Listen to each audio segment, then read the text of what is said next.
और देखिए, जो लोग कहते हैं कि गाड़ी में जो है सनरूफ किसी काम की नहीं होती और बहुत छोटी सी होती है, उसमें कोई निकल नहीं पाएगा, तो ये नेहा निकल गई है, तो मैं कह रहा हूँ हर कोई निकल जाएगा आराम से। थोड़ा बहुत तो मैं भी निकल रहा हूँ, देखो। यही मैं अपने मुंह से कहना नहीं चाह रहा था कि राजा जी फीलिंग आते लोग, नहीं तो लोग कहेंगे कि जो है अब आ रही है वो तो मतलब बिल्कुल। Welcome back to the channel the traveller में आपका स्वागत है। गाइज, बहुत लोगों के मन में ये डाउट रहता है कि हम लोग नेक्सॉन का टॉप मॉडल ले या इको स्पोर्ट का टॉप मॉडल ले या फिर XUV 300 का, और या फिर हम लोग किया सेल्टॉस या क्रेटा के बेस बजाए। तो इस सारे सवालों के जवाब लेके मैं आज आपके पास आई हूँ और स्टार्ट करते हैं अपना ये वीडियो। और वीडियो शुरू करने से पहले क्या करना है, लाइक सब्सक्राइब एंड शेयर। तो चलिए स्टार्ट करते हैं अपना ये वीडियो।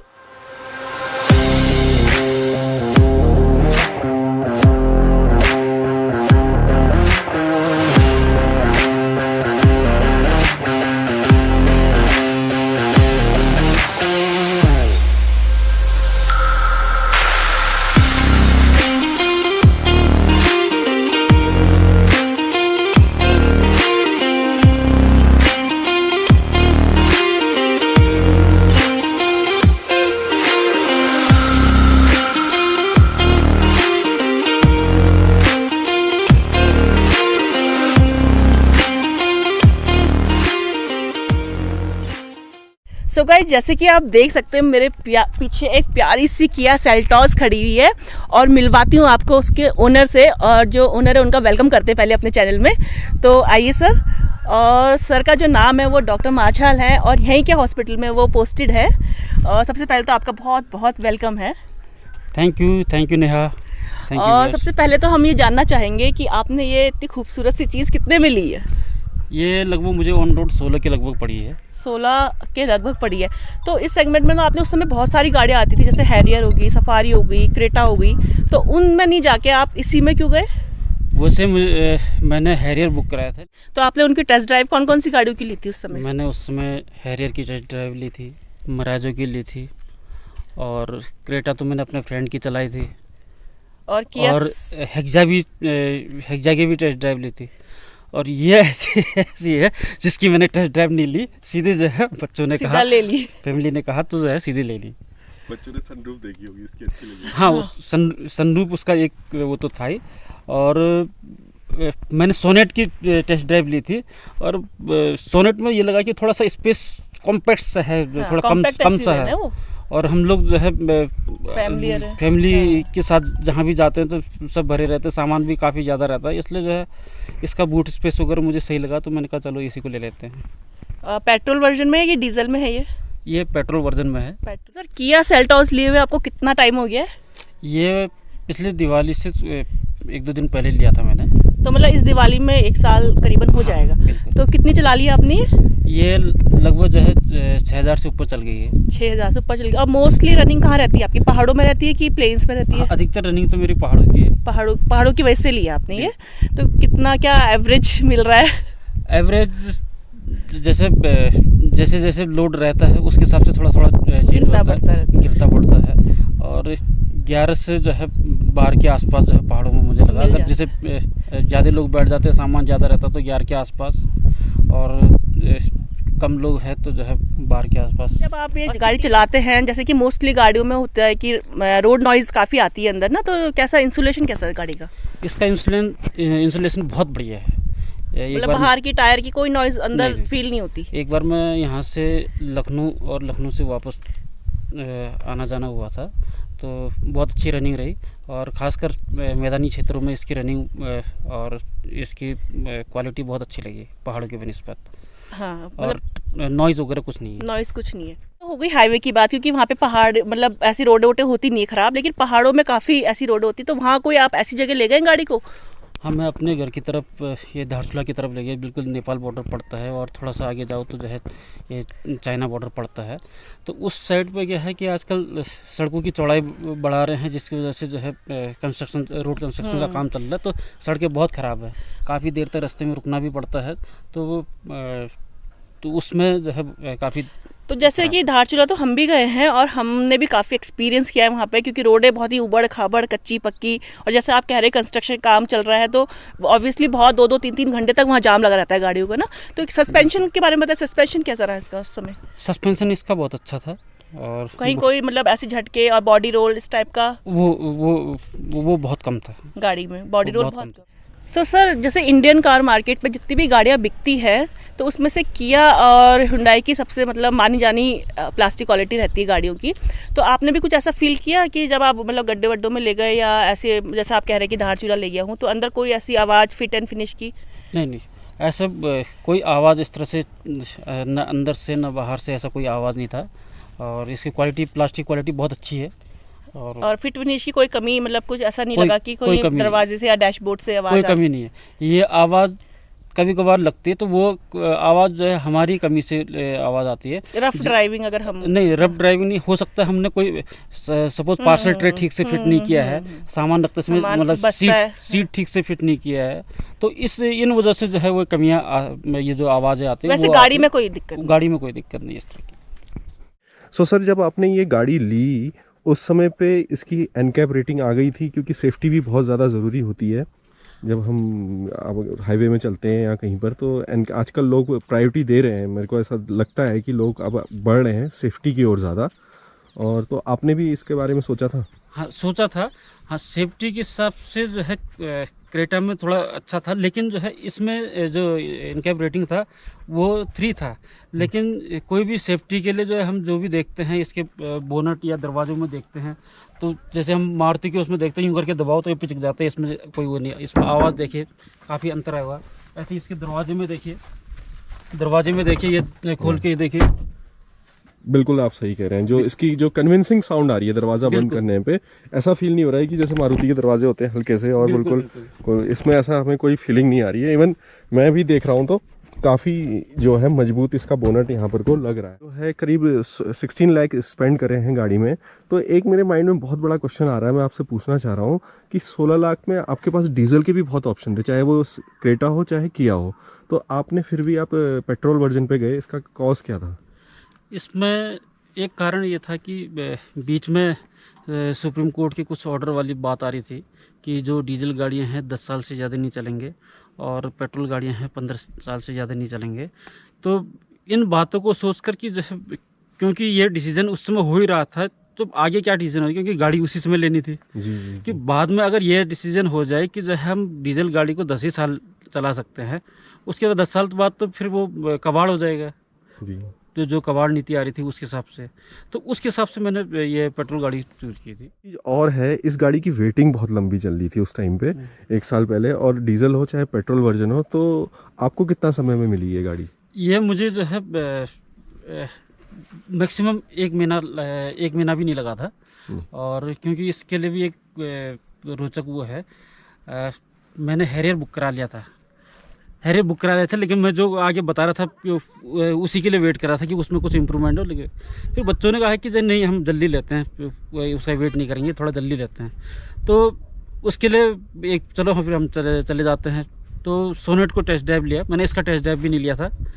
और सोनेट को चलाने के बाद पसंद आ गई कि उसके जो हर चीज़ पसंद आई। थोड़ा सा कॉम्पैक्ट था, तो वो उससे थोड़ा सा बड़ा था, तो हमने इसका टेस्ट ड्राइव नहीं ली, तो सेम मानते हुए मैंने इसको और मैंने वहाँ पर बोला कि मैंने हैरियर बुक करा रखी है, और अगर आप जो है इसको मुझे ये दिवाली में दे देते हो तो मैं इसको लेता हूँ, अदरवाइज जो है मेरे पास ऑप्शन है ही।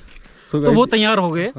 तैयार हो गए देने के लिए। हाँ। सो गाइस, ये देखिए बहुत अच्छी ट्रिक है। अगर आपको गाड़ी टाइम से नहीं मिल रही है तो आप कोई दूसरी गाड़ी बुक करा लीजिए, और बुकिंग अमाउंट तो रिफंड हो जाता है। हाँ, बिल्कुल। उसी समय जो है मेरे कुछ जानने वाले थे, जब मैं इसकी डिलीवरी लेने गया था, वो उन्होंने पूछा कि आपने कब बुकिंग है। मैंने कहा 1 महीना होने वाला है। तो वो कह रहे थे हमने तो 3 महीना बुक हो गया, बुक किया है, वो हमको अभी तक नहीं मिला। अभी तक नहीं मिली है। तो ये देखिए, इस तरीके से आप जो है जिस गाड़ी में बहुत ज़्यादा वेटिंग है उसको ले सकते हैं। आप 2-3 बुकिंग करा लीजिए, बाद में कैंसिल करके आपका रिफंड आ जाएगा। इसमें एक कारण ये भी रहता है कि कई दफ़े जो इस तरह की ट्रिक करते हैं, तो मैं दर्शकों से कहना चाहूँगा, क्योंकि कई दफ़े क्या होता है कि लोग गाड़ी बुक कर लेते हैं, लेकिन वो लोन लेना चाहते हैं, लोन का प्रोसेस नहीं हो पा रहा होता है। हाँ, लेकिन गाड़ी पहुँच चुकी होती है, तो जो बेचने वाले हैं वो तो चाहते हैं कि जल्दी बिक जाए। तो वो ऐसे ग्राहक को देखना चाहते हैं कि जो है दूसरी गाड़ी लेना चाह रहा हो, और वो जो है उसको हमारी वहाँ शिफ्ट कर ले, अपना वाला तो ले ही रहा है। बिल्कुल। तो वो उस गाड़ी को बेच देते हैं तुरंत।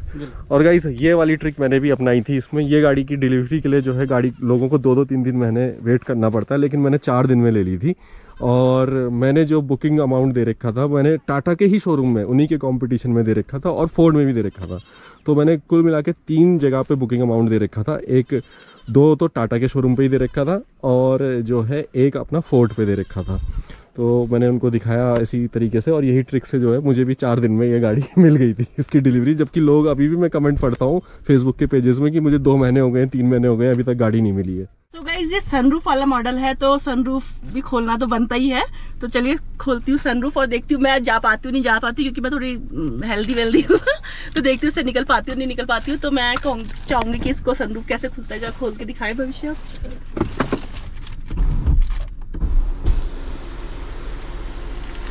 सो गाइस ये खुल गया है सनरूफ और चढ़ के देखते हैं यहाँ पे।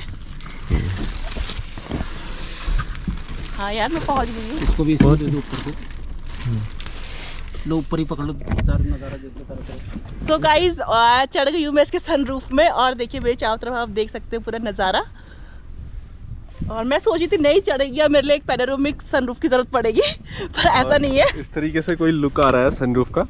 और देखिए जो लोग कहते हैं कि गाड़ी में जो है सनरूफ किसी काम की नहीं होती और बहुत छोटी सी होती है, उसमें कोई निकल नहीं पाएगा, तो ये नेहा निकल गई है। तो मैं कह रहा हूँ हर कोई निकल जाएगा आराम से। थोड़ा बहुत तो मैं भी निकल रहा हूँ, सर भी निकल गए। सर भी निकल गए आराम से, तो मतलब निकल सकते हैं आराम से निकल सकते तो हैं। कोई चाहता है तो ले सकता है सनरूफ वाला भी, सनरूफ वाला मॉडल भी ले सकता है बिल्कुल। तो गाइस सारी बातें तो हो गई है, लेकिन अब टाइम आ गया है गाड़ी को चला के देखने का और देखते हैं चला के कि कैसा लगता है हमें। तो भविष्य चलाएंगे और हम उनका साथ देंगे।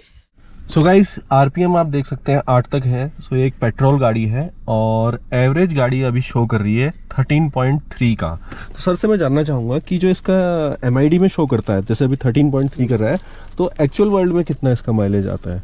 एक्चुअल वर्ल्ड में जो है, क्योंकि ये जो शो कर रहा है वो हम जैसा चलाते हैं उसके हिसाब से शो करता है। इसका मतलब ये नहीं कि जो अभी तक हमने चलाया है वो माइलेज है। मतलब जिस समय हम चला रहे हैं उस समय क्या माइलेज दे रहे हैं वो शो करता है, जो मैंने अभी तक रीड किया है। तो मतलब ओवरऑल आपको जो है 11-12 का मिल जाता होगा। बिल्कुल। मतलब इसमें अगर 13 शो कर रहा है तो 12, मतलब 1-1.5 का अंतर। हाँ उतना 1-1.5 का अंतर आता है इसमें ना। और जो है दूसरी चीज इसकी एक जो मुझे बहुत अच्छी लगी है वो ये लगी है गाइज, ये बड़ी दिक्कत देता है, बार बार गाड़ी रोक के जो है टेस्ट कराना पड़ता है कि गाड़ी के टायरों में प्रेशर कितना है। तो जो टीपीएस है, जो हमारा जो टायर मॉनिटरिंग प्रेशर है सिस्टम है, वो काफ़ी अच्छी चीज़ है, गाड़ी में होना चाहिए। और अगर आपका बजट इस रेंज पे आ रहा है तो आप ये वाली गाड़ी ज़रूर लीजिए जो कि टायर प्रेशरिंग मॉनिटर है। और सर जो है एक्स्ट्रा सेफ्टी के साथ चलते हैं। ये देखिए इनके पास एक और टायर प्रेशर मॉनिटर है जो कि इलेक्ट्रॉनिक है। ये क्योंकि मेरे पास दूसरी कार भी थी, हाँ। तो इसलिए जो है उसमें ये फैसिलिटी नहीं थी, तो मैंने ये लिया। और इसको भी रखे रहता हूँ कि कभी कभार हो सकता है ये फिर अभी धोखा दे दे। हालांकि जो है काम कर रहा है, लेकिन जो है कभी धोखा दे दे तो ये जो है उस समय काम आ सकता है। और इससे हम मतलब दोबारा चेक भी कर सकते हैं कि हाँ वो भी सही बता रहा है और ये भी सही बता रहा है। और हाईवे में बहुत काम की चीज होती है, क्योंकि हाईवे में ऐसा होता है ना, अगर हमारा टायर का प्रेशर ज्यादा है तो टायर फटने की संभावना रहती है और उससे काफी एक्सीडेंट होते हैं इंडिया में। तो हम लोगों को कभी भी जो है 35 से अबव अपना टायर प्रेशर नहीं रखना चाहिए। काफ़ी लोग एवरेज के लिए जो है या टायर कम घिसेंगे उस वजह से जो है 35 से अबव भी रख लेते हैं, बट ये जो है दुर्घटना की संभावना रहती है इससे, चाहे हाईवे हो चाहे पहाड़ हो। पहाड़ में भी गाड़ी स्किड करती है बरसात में अगर टायर प्रेशर ज़्यादा होगा। सो गाइस बैठ गया हूँ मैं ड्राइविंग सीट में और मुझे जो सबसे बड़ा डिफरेंस लग रहा है वो लग रहा है इसका एक बड़ा सा बोनेट। पहले मैं सफारी चलाता था और मुझे बिल्कुल वैसा ही फील हो रहा है, इतना बड़ा बोनेट सामने से दिख रहा है। तो गाइस बोनेट देख के गाड़ी चलाने का जो मजा है ना वो दूसरी गाड़ी में नहीं आता है बिल्कुल भी। तो सबसे ज्यादा मजा काफी ब्रॉड है, मतलब हाँ ब्रॉड है, बिल्कुल बड़ा सा बोनेट दिख रहा है, तो ये इसका मजा अलग है चलाने का। और सेकंड चीज जो है इसमें देखते हैं इसका इंसुलेशन, देखते हैं कितनी नॉइज है इंजन में। गाड़ी स्टार्ट करते हैं। बिल्कुल, तो गाड़ी हमने स्टार्ट कर ली है और आप नॉइज़ बिल्कुल नहीं सुन सकते हैं। देखिए गाड़ी स्टार्ट हो चुकी है, आरपीएम जो है 1 से नीचे है। और किसी भी चीज़ में कहीं पर भी देखिए डैशबोर्ड में या स्टीयरिंग में कोई भी वाइब्रेशन नहीं है। और स्टीयरिंग जो है मैं टर्न करके देख रहा हूँ, इट इज़ बटरी स्मूथ, मतलब बहुत ही स्मूथ स्टीयरिंग लग रहा है। तो फर्स्ट इम्प्रेशन तो मेरा यही है गाड़ी में बैठने के बाद। गाड़ी में बैठने के बाद जो है ऐसा फील हो रहा है फिलहाल। तो अब गाड़ी को चला के देखते हैं जो है। सो गाइस, नेक्सॉन और इसमें जो सबसे बड़ा अंतर जो मुझे लग रहा है, पावर तो मुझे अच्छी लग रही है, लेकिन सबसे बड़ा अंतर जो है वो है इंसुलेशन का। जो है इंजन इसका बिल्कुल नॉइजी नहीं है और काफ़ी स्मूथ गाड़ी चल रही है, और जो पावर डिलीवरी है वो काफ़ी लीनियर है। आप सामने देखेंगे जो है किस तरीके की रोडों में मैं चल रहा हूँ, ये पहाड़ी रोड है और पावर डिलीवरी मुझे बहुत ही लीनियर मिल रही है, बहुत ही आराम से, कोई झटके नहीं, कुछ नहीं, बहुत स्मूथ गाड़ी चल रही है और बिल्कुल राजा की तरह फील हो रहा है, ऊंचा ऊंचा सा फील हो रहा है क्योंकि काफी हाइट में बैठे हैं, ऐसा लग रहा है। काफी हाइट में बैठे हैं तो काफी मजा आ रहा है गाड़ी चलाने में, और पूरा बोनट दिख रहा है गाड़ी का। और सामने रोड भी आप देख सकते हैं। रोड काफी खराब लग रही है सामने तो, और नज़ारे भी काफी अच्छे हैं। सो गाइज, ऑफ रोडिंग के लिए, टेस्टिंग के लिए हम गाड़ी ले आए हैं, और आप सामने देख सकते हैं रोड किस तरीके की है। और सस्पेंशन जो है वो हमेशा ऑफ रोडिंग और ख़राब सड़कों पे ही टेस्ट होता है, और यहाँ पर को जो है गाड़ी बिल्कुल ऐसा लग रहा है कि ग्लाइड करते हुए चल रही है अभी भी। सस्पेंशन से किसी तरीके की नॉइज़ नहीं है, बिल्कुल स्मूथ चल रही है गाड़ी। और जैसा कि कभी कभी ऐसी रोडों में क्या होता है कि जो है आपके शॉकर या सस्पेंशन जो है वो थोड़े से आवाज़ करते हैं घट घट करके, बट यहाँ पर को ऐसा कुछ भी फील नहीं हो रहा है। और गाड़ी का वेट भी काफ़ी अच्छा है, तो उस वजह से भी गाड़ी बिल्कुल दब के चल रही है रोड पे। और आप रोड को देख सकते हैं कि कितनी ख़राब रोड है यहाँ पर को, फिर भी जो है इसका परफॉर्मेंस में मुझे कोई कमी नहीं लग रही है। तो गाइज, अब इसको हम थोड़ा सा टर्न वाली रोड में ले आए हैं, और अब चेक करते हैं इसकी हैंडलिंग और स्टीयरिंग रिस्पॉन्स कैसा है। तो गाइज, इस स्टीयरिंग रिस्पॉन्स नेक्सॉन से बहुत अच्छा है। जितना मैं गाड़ी काट रहा हूँ उतनी ही कट रही है, और बहुत ही स्मूथ गाड़ी कट रही है। और प्राइस का यही फ़ायदा है, थोड़ा सा जब प्राइस बढ़ जाता है तो गाड़ी की जो है क्वालिटी भी बढ़ जाती है। हर मामले में क्वालिटी जो है बहुत अच्छी है, चलाने में गाड़ी को बहुत ज़्यादा मज़ा आ रहा है। और देखिए, मोड़ वाली रोड है, मैंने यहाँ से कहूँगा आगे दिखाएं। और स्टीयरिंग का रिस्पांस जो है बहुत बढ़िया आ रहा है। प्लस सबसे बड़ा डिफरेंस जो मुझे लग रहा है, इसका स्टीयरिंग लाइट है। इसका स्टीयरिंग जो है हमारी जो नेक्सॉन है उससे थोड़ा लाइट है, तो मेरे को लग नहीं रहा है कि इस गाड़ी को कितने ही किलोमीटर चला लो कोई थकान होगी। गाड़ी में जो है कोई भी थकान महसूस नहीं होगी अगर इसको लॉन्ग ड्राइव में लेके जाया जाएगा तो। सर, जैसे कि और गाड़ियों का ग्राउंड क्लियरेंस जो है वो 200 mm तक करीबन है, और इसका 190 है आई थिंक। तो आपको कभी ऐसे ग्राउंड क्लियरेंस की कमी महसूस हुई इसमें? हाँ, थोड़ी बहुत पहाड़ों में, ऊबड़ खाबड़ रास्तों में ऐसा लगता है कि ये थोड़ी कमी है, कि थोड़ा और अच्छा हो सकता था। लेकिन अभी तक की राइड में जितना भी चला हूँ मैं, उसमें मुझे कोई दिक्कत महसूस नहीं हुई है अभी तक। मतलब आप जहाँ गए हैं उसमें आपको कोई नहीं लगी, पर आपको ऐसा लगता है कि थोड़ा और होना चाहिए था। तो जैसे आप गाड़ी चलाते हैं कभी रोड में, तो और गाड़ियों को भी आप देखते हैं, तो आपको क्या फील होता है उसको देख के? क्या लगता है मतलब आपको और गाड़ी में, अपनी गाड़ी में? बहुत अच्छा लगता है, अपनी गाड़ी देखने में जो है और उससे ज़्यादा ब्यूटीफुल है। और इसकी जो हाइट अच्छी है, तो जो है देखने में भी, और उससे दूर का विजन वगैरह काफ़ी ज़्यादा क्लियर हो जाता है। ये तो है। और अच्छा, मतलब इन शॉर्ट कह सकते हैं राजा जैसा फील होता होगा। बिल्कुल मजा आता होगा ऊंचे में बैठने का, पूरा बड़ा सा बोनट सामने से है, बिल्कुल राजा जैसी फीलिंग आती है। यही मैं अपने मुंह से कहना नहीं चाह रहा था कि राजा जैसी फीलिंग आती है। नहीं तो लोग कहेंगे कि जो है अब आ रही है वो तो मतलब बिल्कुल जो सच है वो है। आपने पूरा सोच समझ के लिए गाड़ी की जैसी फील आए, और वो आ रही है आपको इसमें। सो गाइज, हमने किया सेल्टॉस चला ली है, और चलाने के बाद हमारा ये वर्डिक्ट है कि हमें इस गाड़ी में और इस गाड़ी में पावर का तो कोई बहुत ज़्यादा अंतर नहीं लगा है। पावर जो मुझे नेक्सॉन डिलीवर करती है पेट्रोल, वही लगभग यही भी देर थी, बट इस गाड़ी का कंफर्ट बहुत अच्छा है। मुझे ऐसा लगा कि इसमें कंफर्ट बिल्कुल नहीं है बॉडी रोल, और गाड़ी बिल्कुल चिपक के चलती है, क्योंकि वेट भी इसका थोड़ा सा ज़्यादा ही होगा। और प्लस इसका इंजन जो है भारी है, इस वजह से इसका वेट ज़्यादा है, क्योंकि ये 4 सिलेंडर इंजन है जो कि 1.5 लीटर का है, तो काफ़ी ज़्यादा रिफाइंड लगा। और ये 3 सिलेंडर इंजन है 1200 सीसी का, तो ये रिफाइनमेंट इसमें थोड़ी सी कम है इन कंपैरिजन ऑफ दिस। और मैंने तो गाड़ी चला ली है, अब बारी है सर की, और सर जो है नेक्सॉन चलाएंगे, बट वो वाला जो एपिसोड है वो पार्ट 2 में आएगा, क्योंकि ये बहुत लंबा हो गया है। तो अगर आपने ये वीडियो देखा है तो आप पार्ट 2 का इंतज़ार ज़रूर कीजिए, या अपलोड हो गया होगा अभी तक तो आप पार्ट 2 ज़रूर देखिए कि सर का क्या एक्सपीरियंस है नेक्सॉन चलाने के बाद, और उनको क्या डिफरेंस फील होता है। बिकॉज जैसा कि मैंने आपको पहले ही बताया है, डिफरेंस तो होगा ही, बिकॉज इसका प्राइस 16 लाख है, इसका 8 लाख है। तो आप ये मत समझिए कि हम बायस्ड रिव्यू दे रहे हैं कि भैया इस इतनी बड़ी गाड़ी से इसको कंपैरिजन कर दे रहे हैं, बस हम एक नॉलेज लेके आ रहे हैं कि अगर 10-12 लाख का बजट है और आप कंफ्यूज हो रहे हैं कोई कॉम्पैक्ट एसयूवी नेक्सॉन जैसी और किया सेल्टोस में, तो गाइस आई होप आपको हमारा ये वीडियो पसंद आया होगा। पसंद आया तो लाइक, सब्सक्राइब और शेयर जरूर करें, और मेरी वीडियोस के लेटेस्ट अपडेट और नोटिफिकेशन के लिए बेल आइकन दबाना ना भूले। तब तक के लिए bye bye, stay safe, keep blessed, और इस वीडियो का सेकंड पार्ट देखना भी ना भूले। ना भूलें।